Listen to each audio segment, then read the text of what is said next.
আল্লাহর নবী বলেন প্রতিদিন 2 বার, সকালে একবার, সন্ধ্যায় একবার আমার উম্মতের আমল আমি রাসূলের সামনে ফেরেশতারা পেশ করে।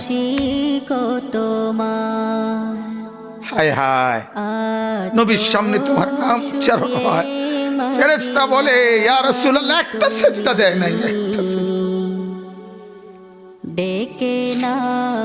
একটা সিজদা দেয় নাই। আল্লাহর নবী তখন বলে হায় আমার উম্মত, আমার 23টা বছরের দিবানিশির এই মেহনতের কোনো কদর করলি না। 23 বছরের আমার এত কষ্টের কোনো কদর হলো না। হাসরের ময়দানে নবী, দোস্ত শুনেন, হাসরের ময়দানে আল্লাহর নবী তার পিঠ দেখাবে, পিঠ, নবী তার পিঠ দেখাবে, পিঠ দেখায়া বলবে উম্মত দেখ আমার পিঠ চালনির মতো ছিদ্র ছিদ্র করে ফেলছি।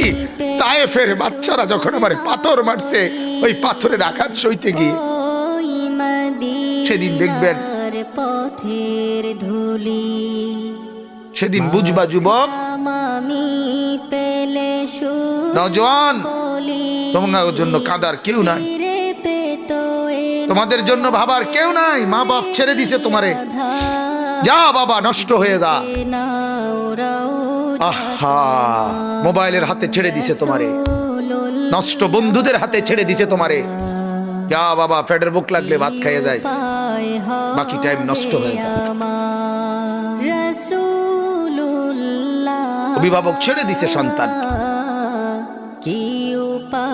দুপুর বেলা বের হইছে রাত 10টা পর্যন্ত, কারো কোনো পেরেশানি নাই। মা বাবার ছেলেটা কি হচ্ছে, তার সাথে উঠতেছে, বসতেছে, খাইতেছে, চলতেছে, কারো কোনো পেরেশানি।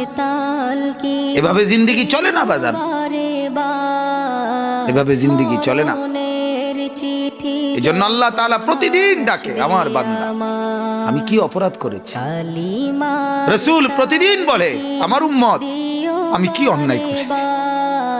আমার তায়েফের রক্তের কোনো দাম নাই, আমার উহুদের দান দান শহীদ করার কোনো মূল্য নাই। 14 দিন আমি পেটে পাথর বেঁধেছি, আমার সেই পাথরের বাধা পেটের কোনো মূল্য নাই। আমি 3 মাস ঘরে চুলায় আগুন জ্বলে নাই, আমার সেই জীবনের কোনো মূল্য নাই। মুসলমানের ছেলেরা, মুসলমানের বাবারা, তোমরা তোমাদের আল্লাহকে চেনো, তোমরা তোমাদের রাসূলকে চেনো। মোবাইল দিয়ে হইলেও রবিকে চেনো, রাসূলের জীবনী শোনো, তাইলেও ফায়দা হবে।